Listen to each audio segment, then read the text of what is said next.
佢有咩食咧？哦，開嚟睇下蝦餃、燒賣、哦鳳爪、腸粉、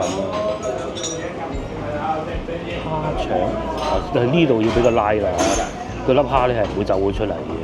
誒好啊，嚟到啦，冇理由唔買一杯啊！我買咗一杯啦，呢個啊，又咁望到中文啦。高過匯豐嘅，咁啊仲係對面海都望到。如果唔係咁大霧嘅，咁啊仲有呢個咧，即係車程嘅路上啊嚇，比較顛簸，即係蹬嚟蹬去啊，咁就有少少走埋一邊。呢個係雜錦壽司。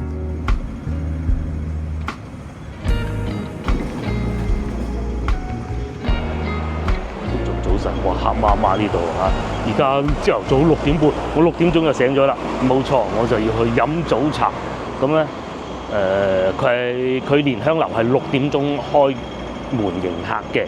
咁我6點半去應該都唔會好多人嘅嚇。我而家就已經退咗房啦。咁啊大件行李咧就擺咗喺酒店嗰度，咁啊擺住先。然之後咧我晏少少先翻嚟攞，咁啊講下今日嘅行程先啦嚇。首先第一咧，我係唔會咁晏翻到去深圳嘅，因為咧再晏咧就會限行。最遲我係會11點離開香港，咁啊假設係離開灣仔呢度啦，咁啊翻到去咧都要2個鐘啦，我預咩都夠啦嚇。咁啊即係1點鐘。咁咧如果我再遲過3點咧，咁啊好頭痕嘅，因為深圳係會限行嘅。咁啊換而言之咧，就3點嘅話左計右計，大概係1點鐘再唔走都唔得㗎啦。咁啊即係可能勉強食埋中午飯啦。嗰啲到時再講下。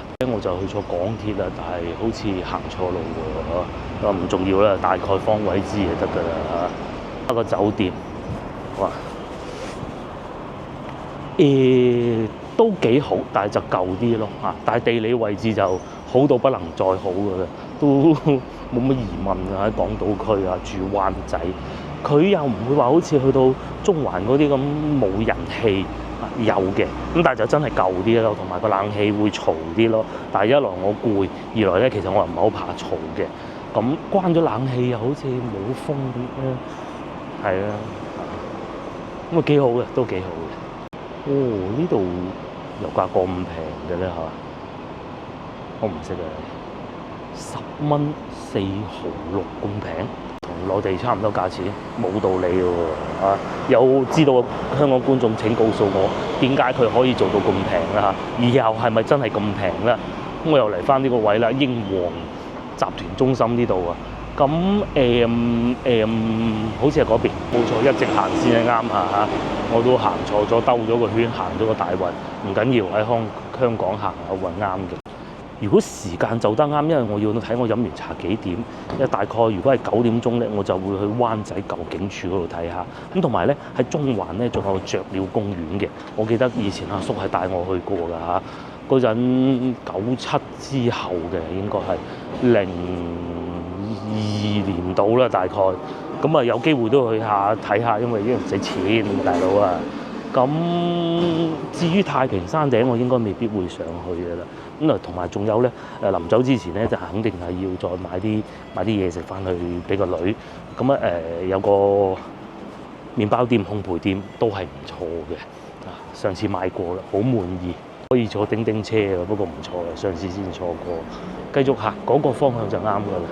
兜下又兜翻嚟酒店門口添，唔好再講咁多廢話啦！到時遲咗，到時又要搭位搭台咁啊，就好鬧交㗎啦！去到再講好唔好？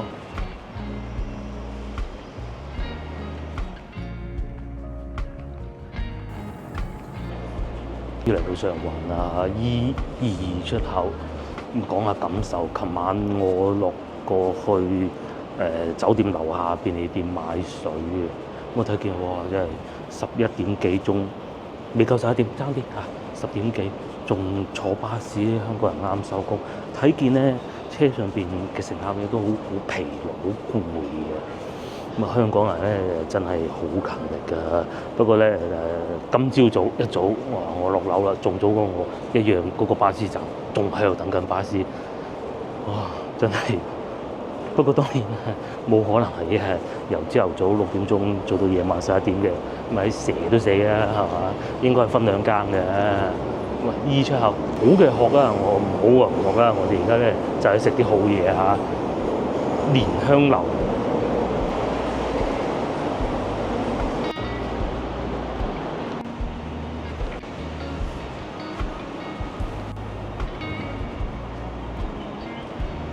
之後講好嗰啲係咩咧？香港人咧雖然係好急，咁但係咧係好守規矩嘅嚇。內地咧呢樣咧就唔好，即係你慢冇問題，慢唔守規矩，即係休閒啲 OK 嘅，我係接受到嘅。因為其實我都係咁嘅人嚟嘅啫嚇。哎呀咁快做乜嘢啫？係咪先趕住去做人世咩？但係咧就行得冇咁企理啦，行得冇咁正啦。咁但係香港人就唔同啦，行得好急，大家坐搭手扶梯就知啦嚇，好有規矩嘅。呢一樣咧，內地係要學啦啊！尤其喺大城市，大家嚟個深圳、廣州玩過就知啦，係咪？急得嚟又唔守規矩好多。咁啊，廣州同埋香港兩地咧，其實都係好有歷史淵源嘅嚇。包括我阿爺啊，佢年輕嘅時候咧，都係喺呢度附近出沒嘅啫嚇。咁啊，香港同埋廣州兩地，尤其留喺香港會比較多啲嘅。不過後來3年8個月，大家都明㗎啦嚇。然阿爺好早走，冇同我講過任何關於佢年輕時候嘅故仔。但係咧，聽阿姑媽講都聽唔少嘅。又話以前喺呢度附近游水各種咁嘅咯。咁當然啦，又唔係游水返深圳嗰種游水呢度皇后大道中，呢度又係香港一個好特色嘅街道嚟嘅喎。嗰啲麻石磚，你話我阿爺年輕啲時候有冇行過呢度咧？你話有都唔出奇啊。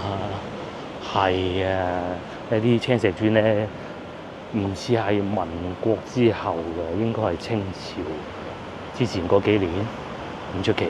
不過就算係民國都係好有歷史蓮香樓，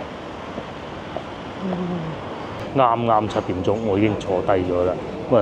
一早嚟嘅好處就係咁啦。如果唔想咁早嚟，要喺香港住一晚咧，我諗5點鐘起身喺深圳過關應該趕得切嘅。但係好似又冇巴士喎6點有港鐵嘅好似。食嘢先啦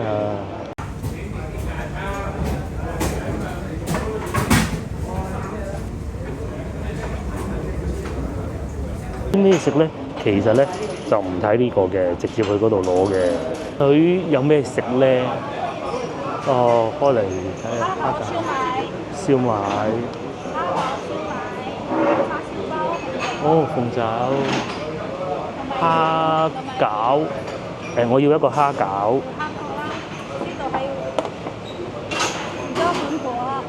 呢個係牛肉燒賣。排骨，有冇腸粉咧？好似我哋細個食腸粉咁嘅，一模一樣蝦腸。淋啲豉油上去，真係細個咁啊！大蒸籠要咗我去點心啊！因為其實咧細個食點心去飲茶咧唔係咁嘅，係有邊樣出嚟咧攞邊樣嘅。唔緊要啦，而家時代變化咗。首先咧蝦餃，唔會黐住嘅喎，筷子亦都唔會黐嘅喎。2粒蝦餃，少少啦，合理啦，靚，一早過到嚟，飲啖茶先。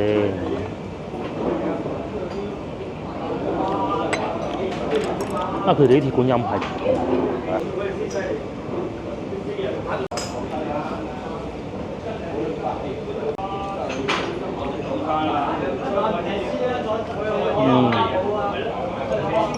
真係唔同嘅喎，蝦餃。首先第一咧，裏邊係唔會有綠色嘅東西喺裏邊，即係筍啦，通常係或者筍都算啦。筍其實係應該要有嘅，但係咧我認為成粒蝦餃咧，就算你落咗蔬菜筍咧，都唔應該有顏色。至少我細個食到嘅唔係。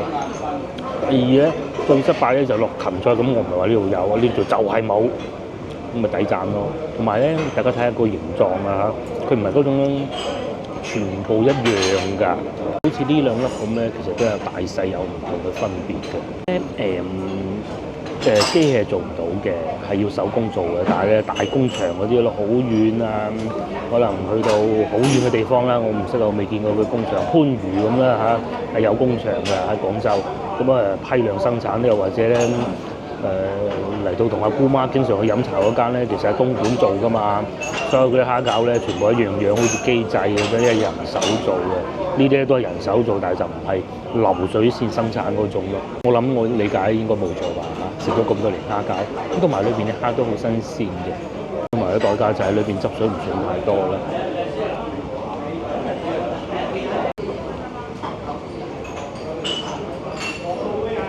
都係會有咧一抌落口咧，有一道熱力湧出嚟嗰種感覺嘅嚇。另外咧，食點心咧，其實咁樣都幾糾結嘅，即係早啲嚟咧，又唔需要擔心話冇咗啲點心，冇你中意食嗰種點心，其實係唔應該一次過將所有嘢食擺晒喺台面。不錯啊嚇，冇辜負一早走上嚟。咁飲茶咧，其實咧，除咗點心好食嘅固之然咧，就唔好大份嗱，唔好一下就食飽人。然之後咧，最緊要都係茶。咁啊，早幾日咧，文化公園嗰集都同大家講過，西關大少係點做嘅？係啊，西關大少一早起身，你個西關大少6點鐘起身，你攞佢命咩？係嘛？係啊，試下腸粉啊！蝦腸啊，喺呢度要俾個拉啦嚇，個粒蝦咧係唔會走咗出嚟嘅。好啊，唔會走咗出嚟啊！啲蝦走咗出嚟咧，其實我哋食蝦腸嘅時候好怕，我估佢係攞啲雞蛋打㗎，我估睇個樣㗎嚇，嚟黐住佢嘅，同埋咧係有韭黃嘅。咁通常咧咁樣擺韭黃咧，韭黃咧會唔脆嘅嚇。第二個食過咧靚嗰啲蝦腸咧係點嘅咧？韭黃都脆啊，真係食唔翻嘅呢啲。就算呢啲老茶樓都冇辦法做得到，但我哋要求冇咁高。之後係甜口嘅，同埋咧佢哋冇攝啲菜落去，係俾芫茜。咁芫茜咧係一種味道好濃嘅蔬菜嚟嘅，佢會搶走啲食物嘅原味嘅。咁所以咧冇夾喺裏邊，而係擺喺側邊啊，呢度好啊。咁夾喺裏邊啲蝦醬，你話係蝦都係咩都得啊！你話係。我覺得嚟到呢度都心急咗，最好嘅辦法咧就係要喺度望住呢個位，眼望到啦，望住阿師傅攞咩出嚟就走上去攞，咁啊啱嘅。話呢度咧係可以自己加水啊，老茶客就唔使擔心話好似上次咁，我拎住個茶壺喺個餐廳度走嚟走去啊嘛。個豉油好好，小遺憾就係嗰個韭黃係冇咁脆啦嚇。如果佢新鮮出嚟，應該會更脆。食到呢度感受到嗰個蝦咧，蝦仁咧好爽脆，好爽脆，好爽脆，完全唔會話有啲咩雪藏味啊，各種嘅呢個鮮蝦腸粉好高水平。喺廣州其實都食唔到，或者白天鵝得咧嚇。好起身過嚟飲早茶，值唔值得大家俾個 like 我先？打賞就不必啦嚇，俾個 like 我。咁有機會咧，等我攞金牌嘅時候咧，唔係銀牌嘅時候咧，應該係可以去白天鵝食一次俾大家睇啊！我諗希望今年做到啦嚇。接落嚟最後就到呢一個啦。點解會擺最後咧？其實唔係因為味道嘅原因，而係咧咁樣擺又唔會凍嘅。呢個咧我幾厭尖啊！我係好唔中意豬肉啊，裏邊有雪藏味嘅啊，唔知呢個會唔會好腍嘅？冇雪藏味，但係又唔算話沖水沖咗好耐嗰種。表皮有少少生粉，又或者粟米澱粉啦嚇。瘦肉去煲湯嘅時候咧，其實咧就應該個做法就係撈咗少少生粉，然之後咧掟落嗰啲有蔬菜嘅裏邊，咁然之後咧就唔好搞佢咁咯。我哋琴日咧喺汕頭咧食到嗰個豬肉湯咧，咪就係咁做嘅咯。如果一早攪勻佢咧，嗰啲生粉咧甩咗咧就唔好食㗎啦。佢肥瘦相間又唔算話以肥肉居多，係食到肉嘅纖維味嘅嚇。不過相比起先頭嗰兩款點心咧，呢個唔可以講叫失色嚇，冇先頭嗰兩個咁歎為觀止嘅。係呢度仲有個賣埋奶茶添喎，35蚊一杯檸檬茶。後邊嗰個搞笑，允許喝奶茶的人先富喜樂啊！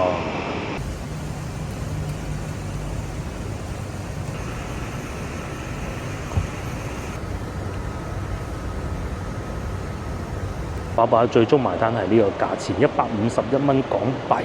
試過啦，下次咧再去蓮香樓嘅時候咧，廣州嗰間啊，又可以同佢老婆喺度我講我下，又可以認下叻啦嘛，係咪？係幾好嘅體驗嚟嘅，嗰種好傳統嘅感覺。咁但係咧，如果佢可以再加埋有個靚女捧住嗰啲點心行去咧，咁就更完美啦！即係向客人兜售點心。咁當然啦，係有一個法例規定得唔得我唔知。第二個咧，咁樣點心係會冇咁熱嘅咯。遊客都多嘅。咁最初咧，我以為有啲遊客內地嘅應該都有嚇，但係咧日本人咯，其實咧應該係好少內地遊客嘅，因為點解咧？佢哋唔會喺度過夜嘅。咁啊嗱，接落嚟咧，我就周圍行下。咁我係想咁嘅，我係想去纜車坐上去山頂纜車嗰度，咁然之後隔離咧仲有個叫尤德雀鳥公園。咁我會向嗰個方向行過去。咁究竟上唔上去山頂咧？我哋到時再講。又或者雀鳥公園行下都冇問題嘅。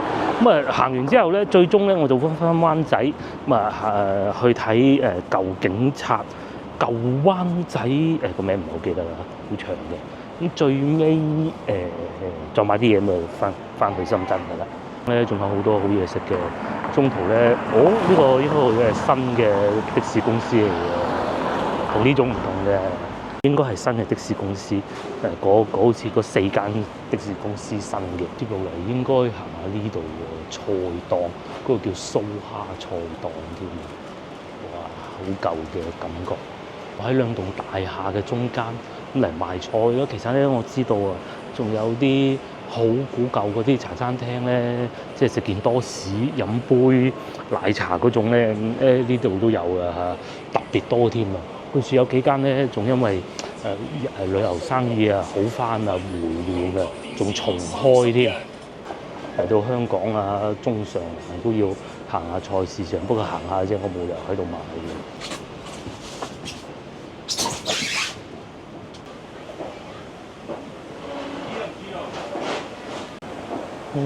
全部都係菜檔，跟住樓上咧就可能人哋啲住宅樓啊，有人成公司啊咁咯。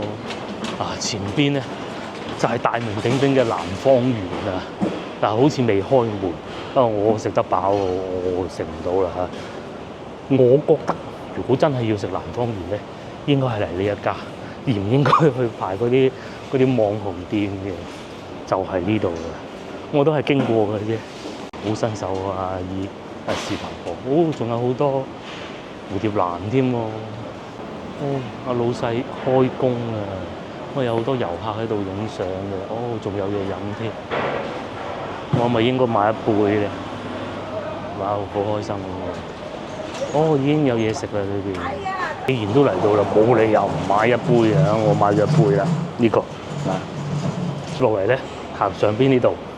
我記得我阿叔又好似帶我行過㗎嚇，好似仲有一個咧，手扶梯上山喺中環呢度附近，不過係咪呢個我唔知啊。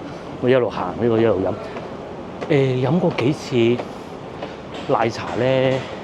上一次係喺元朗啊，冇嗰種咧好悶嗰種感覺，即係飲起身好辛苦，冇嗰種感覺。香港啲奶茶，怪唔得好多人係為咗佢而嚟嘅啦，即係咁講啦。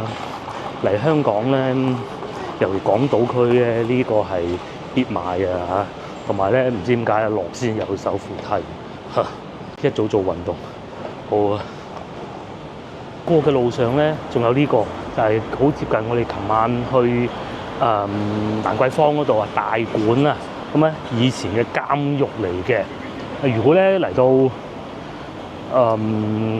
中西區，呢度叫中西區啊，要行博物館嘅咧，呢、個亦都不容錯過㗎。8點鐘開工，我唔等啦。繼續行喺呢個雲咸街啊，咁啊先頭咧唔識路，仲問咗下路添，非常客氣啊，絕對唔會好似社交媒體講咧，有啲香港人點冇。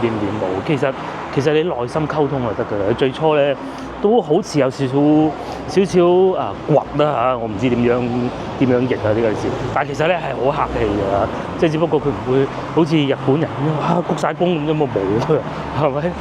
今次嚟總體上都好滿意喺呢方面，但係我都係中意港島區多啲啊！往前行啦，繼續往前行就到㗎啦嚇，慢慢行。咧先頭嗰位其實都唔可以叫姐姐，我諗都係大我幾年嘅。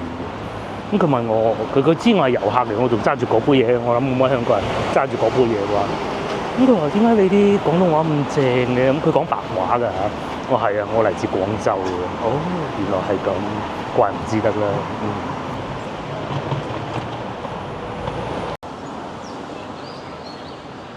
前邊差唔多到嘅啦。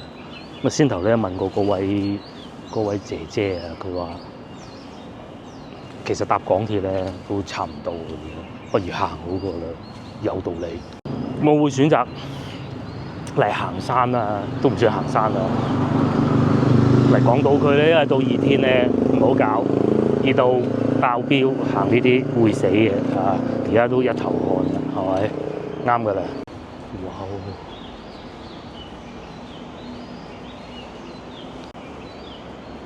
原先我有計劃去香港動植物公園，咁其實咧我已經揾到上嘅路啦。哇！大佬仲要爬上去嗰度啊！嚟到呢度當到咗算，哇！真係攞命啊！咁要過去咧就喺呢度咁樣一路行過去，就樓梯級上咯。係啊，咁如果上咗去咧就會用晒我今朝食嗰啲卡路里㗎啦嚇。咁所以咧而家翻落去下邊坐纜車呢度。咁啊先頭咧我係有諗過2選1嘅山頂纜車。咁啊山頂纜車咧其實最過癮咧就唔係上到去上邊啊，而係咧坐纜車。過癮咧坐纜車上到去，然之後咧望兩眼，跟住咧再坐巴士嚟，哇好刺激㗎！我呢啲畏高嘅咧上到去咧咩病都醫好晒。呢個位置係但係好似未開門咯。哎呀，唔係喎，好多人喺度等緊㗎喎，但係又好少人入去喎。跟住行下先咯。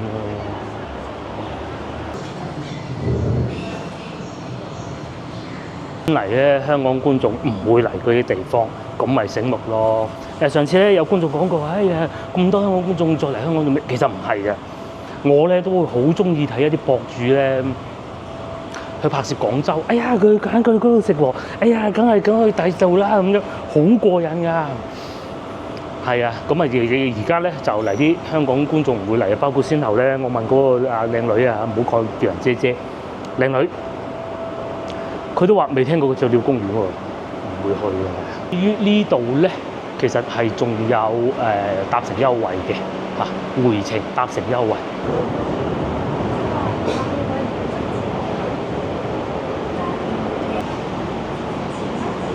而家啲纜車變到咁靚嘅喎，我係應該20年啦，冇20年啦，之前坐咧冇咁靚㗎。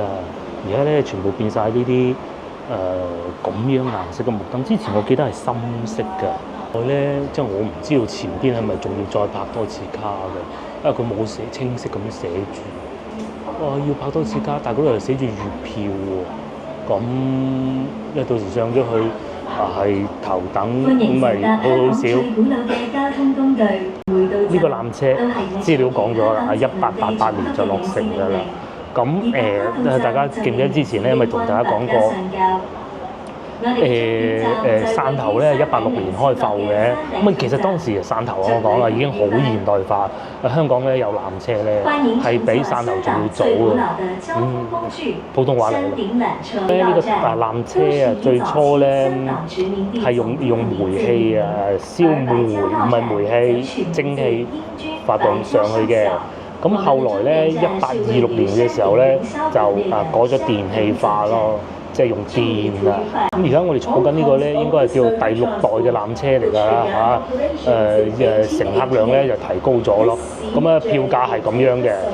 先頭我入嚟嘅時候咧就俾76蚊嘅港幣。用翻呢張同一張八達通落去山嘅話咧，就以前係80幾蚊嘅，唔使90蚊嘅。而家我唔知幾錢啦。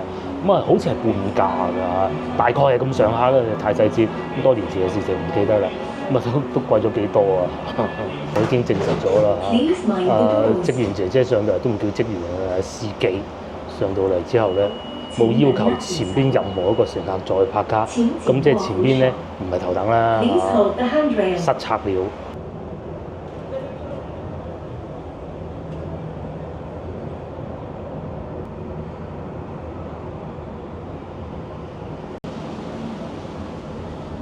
嗰個斜嘅程度咧，我其實係驚㗎嚇，講清楚先。不過就還可以啊，呢一段已經唔算斜，前邊嗰段仲斜啊，再前啲嗰度係好似咁樣嘅山頂纜車喺世界上仲有幾多咧？我真係唔知啊嚇。所以咧，點解話有啲嘢一定係要嚟到香港先睇到，咪就係咁解咯。仲有啊，前邊咧同我一齊等車嗰對母女啦，我估㗎咋，嚟自重慶嘅個書包寫住，重慶都算山城啦，有冇咁嘅纜車咧？重慶嘅纜車喺空中行嘅，就唔係喺個山度咁樣行上去嘅咯。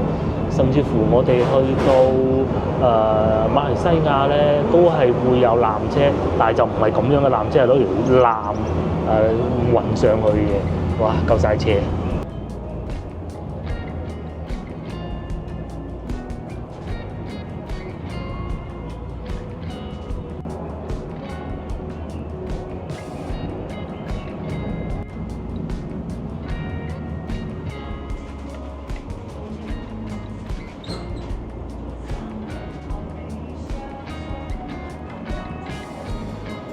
呢個景咪靚咯，成個香港望晒啦，哇！喺個山上邊望落嚟，同埋咧呢幾日有霧啊，其實春天都係咁噶啦，有啲霧籠罩住香港嗰種感覺喎，見唔見到？哇！琴晚啊，我喺維港咧影嗰啲相咧超靚，我後尾翻去睇翻，其實唔係我啲攝影技術好啊，而係咧嗰啲霧啊，咁啊啲燈光打上去好靚啊，但係而家係好斜嘅嚇。好快就上到嚟，邊度有霧上到嚟咧，就見到陽光嘅喎，仲幾曬下添。就係呢度啦，呢度咧就係凌霄閣啊。咁對上一次嚟嘅時候咧，同阿爸阿媽有嚟過嘅。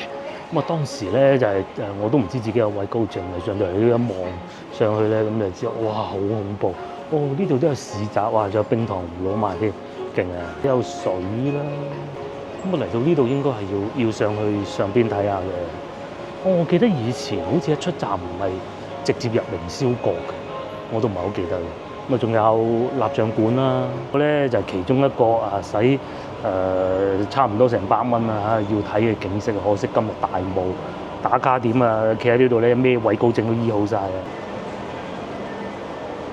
終於嚟到呢度，哇！呢度咧就係凌霄閣，其實喺我後邊就係凌霄閣嚟嘅咧。咧仲遇到一位我嘅觀眾係嗰個職員哥哥，都唔係叫職員哥哥，其實都唔會大過我分鐘，我仲老過佢。就係呢個啦。今次睇上去又冇咁感覺好高嗰種感覺喎，可能企嘅角度唔同啦嚇。山頂凌霄閣，呢度仲有個咖啡店添。呢度仲有個舊纜車擺咗喺呢度，咁我記得係有個位置影相好靚嘅，好似係呢邊啊。呢邊都係有便利店嘅咯，揾幾個影相位睇下啦。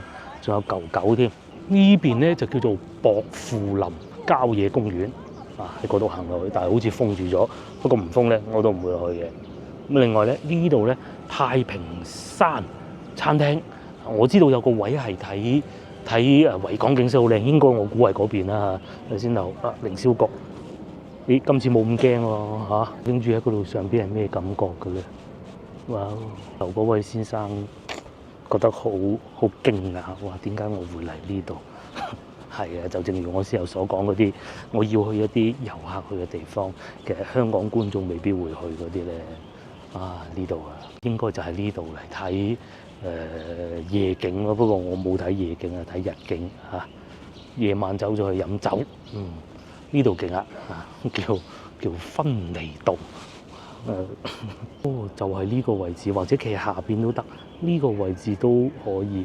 又或者喺呢個餐廳坐，呢個咖啡店正喎，咖啡店入咗係咖啡店，冇理由齋睇唔飲，買咗支水。呢度睇上去景色係真係與眾不同嘅，又可以望到嗰個應該係 IFC 啦。但係喺呢個角度睇埋咧，山頂上邊嗰啲屋咧仲高過 IFC 喎。又就望到中銀啦，高過匯豐嘅。咁啊，同埋對面海都望到。如果唔係咁大霧嘅咧，應該會更清晰。呢度去到夜晚應該係好火爆嘅。先頭嗰位職員咧係一個外國人嚟嘅，喺度好繁忙咁處理緊客人嘅咖啡咯。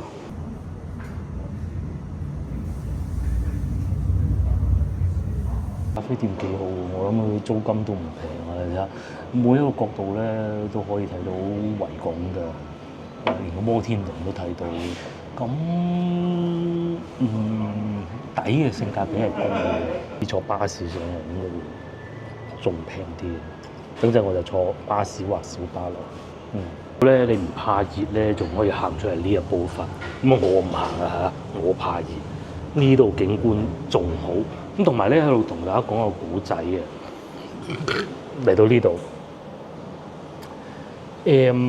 我哋咧同老婆，譬如話老婆批個水果過你食，咁啊批個蘋果咁啊，一般係冇問題嘅。但係雪梨咧係好少會分開，即係切開人一半嘅。咁啊而家老夫老妻都20年都有啦嚇。咁啊，其實就冇乜所謂嘅，咁大個雪梨食唔晒啊嘛。拍拖嗰陣咧唔好嚇，雪梨唔好分開係嘛，分離啊，咪就係咁解。好啦，行得七七八八啦，我哋落翻去中環。咁啊，仲有個好刺激嘅環節就係坐小巴。呢度仲有個山頂廣場喎，仲有得賣呢個應該係賣糖嘅。至於有好多餐廳咧就未開門啦，都好正常啊嚇。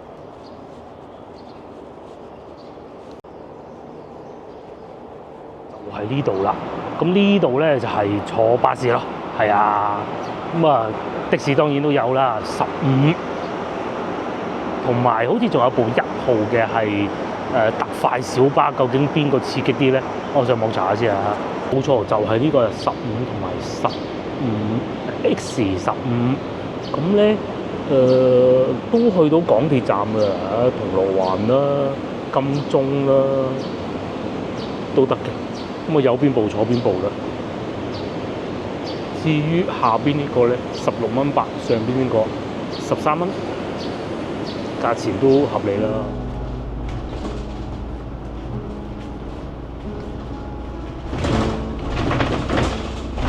市區，別錯過你身邊的景色。剎車時也別忘留意主要剎車站的提示。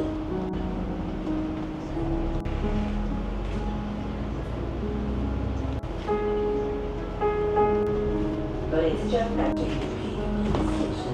我們提了提答。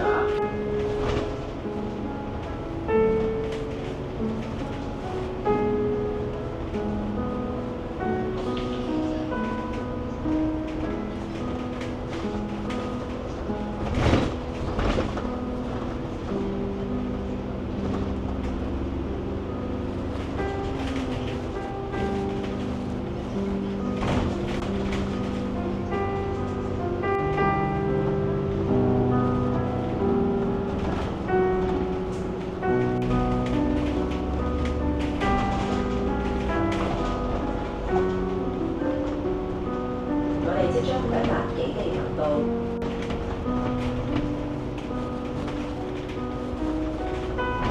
聯絡到香港仔。现在完成右边，你可以远眺香港仔。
以住宅区和著名的跑马地马场。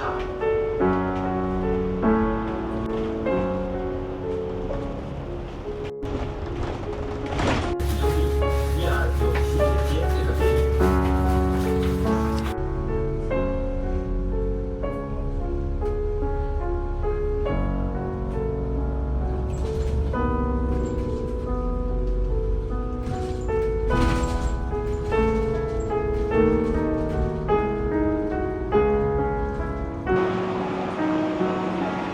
翻嚟下邊啊，皇后大道東啊嗰度寫住，哇！先喺上邊落嚟，我都唔敢講嘢，因為真係咧唔算危險啊，人哋揸咁多次，但係咧係驚險嘅。落到嚟下邊抵唔抵啊？你俾個 like 我啊，係嘛？真係要啊！嚟咧我就準備回程啦。咁有幾件事情我係要做嘅。第一咧，我係想再醫下個肚，費事咧翻到去深圳肚餓。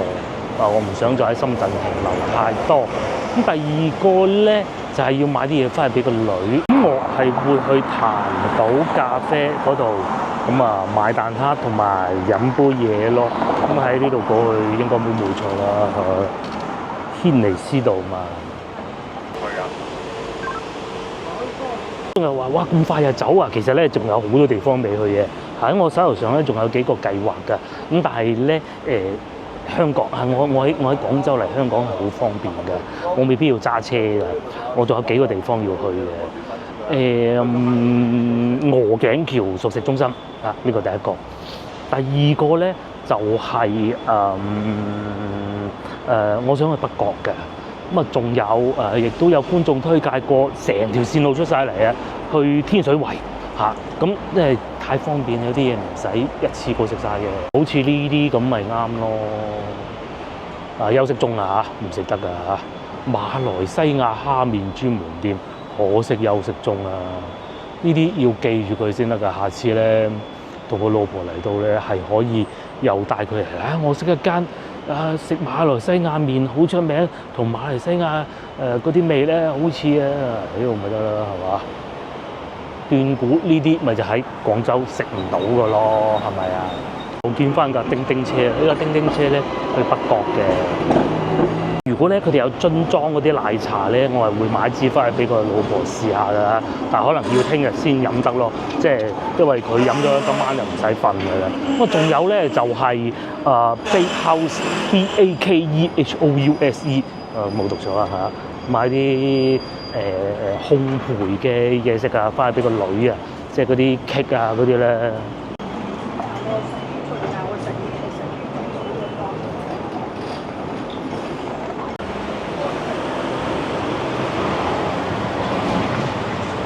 行錯咗喺呢度莊士敦道啊，唔係軒尼詩道。不過其實都係去得到嘅嚇。佢坐嗰個巴士落嚟真係刺激啊！佢咧因為香港係靠左邊行噶嘛，咁咧佢係會有時候咧會掃到嗰啲樹啊，咁但係同埋咧喺路上咧係會有啲工程㗎，咁咧佢要兜個圈避開嘅。哇！我眼見真係撞到咁滯嘅。好咧，就係我所講啊，喺香港啊。香港人咧係好急，但係守規矩嘅，我就係講呢一樣。到呢度仲見到呢一個添，但係好似係未開門。11點啊，11點啊，係啦。同埋咧，據說咧，佢哋裏邊咧用英文點餐嘅，因為咧唔係歧視啊，而係咧佢哋裏邊啲職員咧都係洋人嚟嘅，可惜未開門。喺內地嗰啲外國快餐店咧，一定做埋早餐時段㗎嘛，仲早過你起身啊，甚至24小時。佢哋唔係。於咧又翻嚟灣仔港鐵站呢度啊，今朝咧我咪喺度坐港鐵去飲早茶㗎啦。咁啊繼續往前行轉右就可以咧去得到檀島咖啡。咁啊其實如果唔買佢其實都冇乜問題啊，唔係非買不可嘅嚇。咁但係梗係揀啲出名嘅嚟食㗎啦嚇。就係呢度啦。馳名蛋撻，世界馳名咁交關嘅喎。你又可以買住走啦，10蚊一個蛋撻，哇，正喎嚇。另外仲有好多譬如話叉燒酥啊呢啲咯，菠蘿包啊咁咯。接落嚟咧就到呢兩個，呢個蛋撻，嗰邊咧係我中意嗰種嘅。哇！唔敢太大力，散晒咁嘅底，下邊唔算太油。仲有梗係要杯嘢飲㗎啦，呢個係熱奶茶啊。咧都係有早餐供應嘅我唔早餐供應啦牛油多士，如果唔係蛋撻咁出名咧，應該係要豉油多士。冇理由又多士又蛋撻㗎，呢咪遊客必到嘅先唔糖先啦，算太甜喎。我唔落糖咧，我係諗住咧個蛋撻甜，咁奶茶唔甜咁咪啱咯。係可以落半包糖嘅。一個朝頭早飲咗2杯奶茶，會唔會受不了咧？等陣開車，唔好理佢啦。咁係真係有唔同嘅嚇，尤其係個蛋撻。咁例如你話廣州有冇好食嘅蛋撻，其實都有嘅，唔會冇嘅。咁譬如話大同酒家，其實啲蛋撻都唔錯，或者去到勝利賓館都有嘅。呢隻感覺上係會大啲嘅蛋撻，同埋咧我好中意個皮，香港呢邊啲奶茶咧真係唔同，即係翻到去咧有啲唔好嘅，係嗰種好悶嘅味道嘅。咁啊，先頭朝頭早講過嘅，呢度浸舐舐嘴又食完一餐，係幾好嘅個蛋撻。咁至於個奶茶咧，就我覺得先頭嗰個會好啲咯，係啊，先頭嗰個好啲。呢個奶茶都正常啦，有少少悶嘅感覺，可能我飲得太多啦嚇。咁有機會翻嚟都可以試下佢嘅蛋撻，或者拎走嚇。嚟我要行翻轉頭去前邊嗰度買Bake House， 呢度仲有灣仔電腦城，應該係賣電腦配件嗰啲啦。喺內地或者喺廣州啦，其實都好少會咁做，因為都係上網買嘅。但係咧現場買咧有現場買嗰種興奮度嘅，同上網買係唔同嘅。呢度咧就係我上次坐巴士去深圳灣口岸咧，就喺呢度啦。咁都係坐東鐵線咯，我睇下先。喺呢度咧係有全日通㗎。咁咧一日咧就有咁多班車咯。如果要坐嘅嚇，要12:15嗰班，因為10:35睇都趕唔切啦。而家仲有20分鐘，我諗趕唔切㗎啦。如果唔係嘅咧，呢個都可以。我先去完成後邊啲事情先，坐東鐵線都得嘅，都冇問題嘅，都好快嘅。我仲要翻去攞翻啲行李嘅，係到呢度咧，我先醒起做嗰件事情。我係要買張彩票，即係我哋呢啲人咧真係冇癮㗎，因為唔係行到嚟呢度咧，我都唔記得。上次已經唔記得咗，翻到個老婆都餓咗好耐嚇。如果今次再唔記得咧，就餓得仲耐啊！我仲要買埋呢個先得嚇，買埋呢個先至翻去攞行李咯。地圖軟件幫到手啦，今次咁喺我要買包嘅地方咧，Bake House 咧就喺大王東街同埋利東街附近嘅。咁然之後咧喺嗰度又有賽馬會投注站咯，就係前邊呢度咧，要排隊咁有趣咧，又會呢度要排隊咁有趣喎。呢幾個人買咗嘅，都好啲。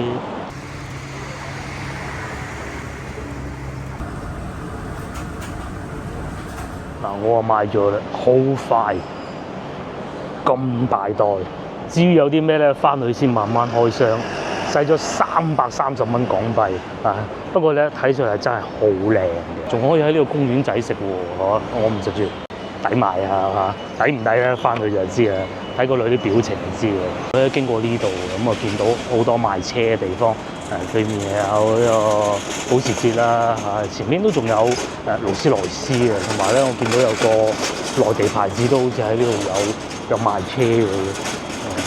真係不惜公款嚇！原來喺呢度咧，仲有觀光城巴隨上隨落，又可以喺度坐喎，同埋可以俾現金啦、八達通啦，各種都得嘅。前邊呢度仲有賣 Tesla 嘅添，咁應該就係呢度賣彩票，唔係呢度喎，唔似喎。究竟香港嘅 Tesla 係幾錢咧？佢唔會有好大個銀碼寫咗喺度，佢係想你入去問價。24萬港幣起，咁即係最低800蚊啦，港幣。原來咧係未開門嘅，要跑馬日先至會9點鐘開門。好明顯我哋呢啲人咧真係唔識㗎，咩嘢都唔識嘅，係咪？經過金鳳。哇！全部坐滿，只能留待下次啦，係嘛？冇辦法啦嚇。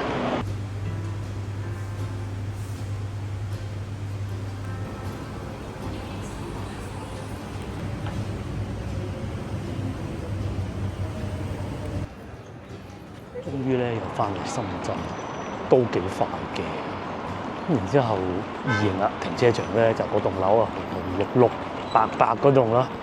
喺前邊呢度過馬路咁一路咁過去係嘅，因為前邊呢度琴日過嚟咧就喺嗰度行樓梯上去嘅咯，係啊。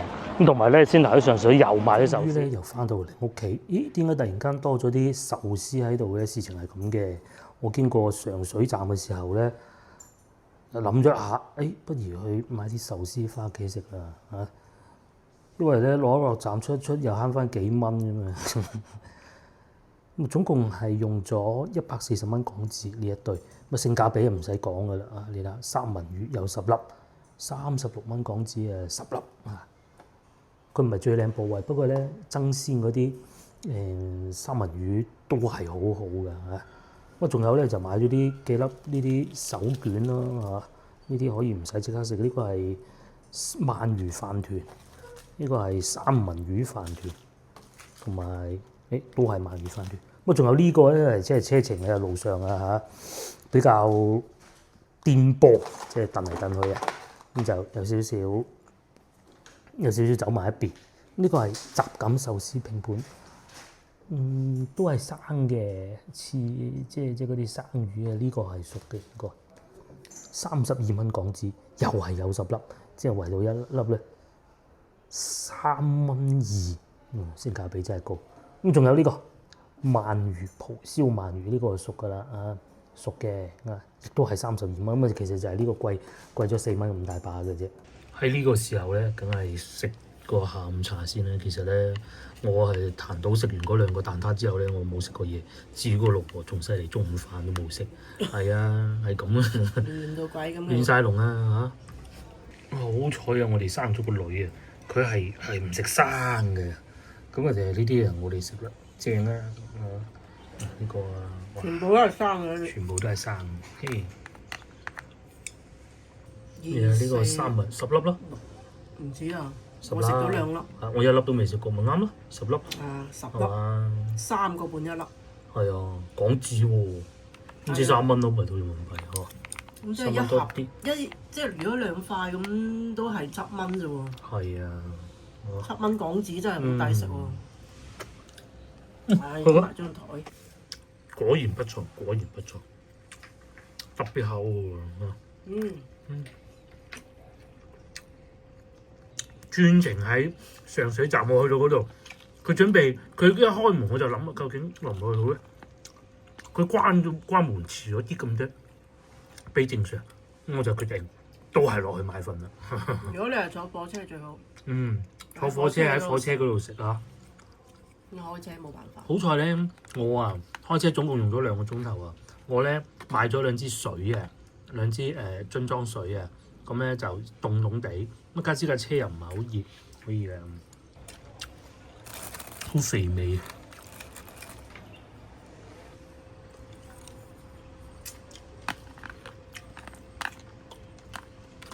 我喺度蝦生。係啊，經過決定啊，呢2粒都係留翻俾個女，咁啊擺埋落嚟呢度咯。益咗佢啦。既然咧都食到一半啦，冇理由唔睇埋佢啊！呢個蛋撻，呢個蛋撻係40蚊1粒。40蚊1粒啊！係一盒定1粒啊？ 1粒。哇！咁呢度就係3、4、12、120蚊噶咯。係，唔係呢個係4粒啊？ 4、4、16、86蚊噶咯。冇錯，你講得啱。仲有個冬甩咧，係有3款口味，我要晒3款口味，每樣要2粒。咁啊，我都講唔出咩口味啦啊！咁啊，基本上就係咁啊，3種口味。呢個又係呢個我唔記得幾錢，我唔記得，唔使50，蛋30幾啊，好似係。40啦。呢個咧我哋又唔敢淨係留翻俾個女。哇！有士多啤梨，我睇見。咋？我等陣睇下張單咯。哇！上面有幾粒士多啤梨同埋嗰幾粒係咩碎咧？搽到咁靚，好似嗰啲日本餐廳門口做display 嗰啲咁喎。咁貴嘅蛋撻，快食啦，係啊！因為呢種嘢其實凍咗係。新鮮係好食嘅，係啦不如攞去焗佢啦。究竟佢好食定彈到嘅好食咧？真係諗唔到啲。我見到咧佢嗰個鬼佬咧，唔係洋人咧，即場食就喺個公園仔對面。哇！好濃嗰啲味，要俾你睇。就只可惜就係冇咁脆咯，雙皮奶咁。好似雙皮奶咁啊，係。就係冇咁脆，一定要現場食，各位觀眾。如果佢好食嘅話，同埋咧，佢雖然要排隊，但係咧唔係排到你傻仔咁嗰種嘅，裏邊賣得好快嘅。澳門係幾正？澳門有冇啊？有嘅晒。唔係葡撻啊？唔知喎，澳門葡撻就10幾啫喎，呢度咧所有嘢呢啲啊加埋啊係澳門4倍。 3嚿幾水。哇！就係呢個牌子。哦，佢係呢種咁樣入嘅邊有啲檸檬醬嚟，檸檬醬咁交關，係啲檸檬嚟，好流啊嘛。係好甜啊咁樣。唔係咁噶啦，後生食得多啲啊嘛。我哋就可能半個啱一人一啱好，半啦係啊。好啦。哦，嗰個撻啊，我記錯，以為40蚊啊，搞錯啊。 50。唉，12蚊半，咁唔貴，好合理啊！呢個價錢就40蚊個蛋撻到鬼咁啊！係，嗰4粒使50蚊。呢拿冬粒，跟住全部都係冬粒嚟㗎啦呢，個 UQ 乜鬼嘅冬粒？都係40蚊。哦，係啊，冬粒。我記咗，全部都係40士蚊。多啤梨咩鬼嘢？就係嗰個撻嗰嚿。係啦，嗰個專程買俾個女，就使咗呢個金額，仲要俾錢嗰陣咧，係八達通唔夠錢，我又唔想增值，跟住要 Apple Pay 330蚊，又唔想俾現金，咪試過就知啦，雲呢拿40蚊粒一個冬粒，我10零蚊個蛋撻。咁咪合理啦，嗰個蛋撻啊個價錢40蚊啊，嚇死人啊！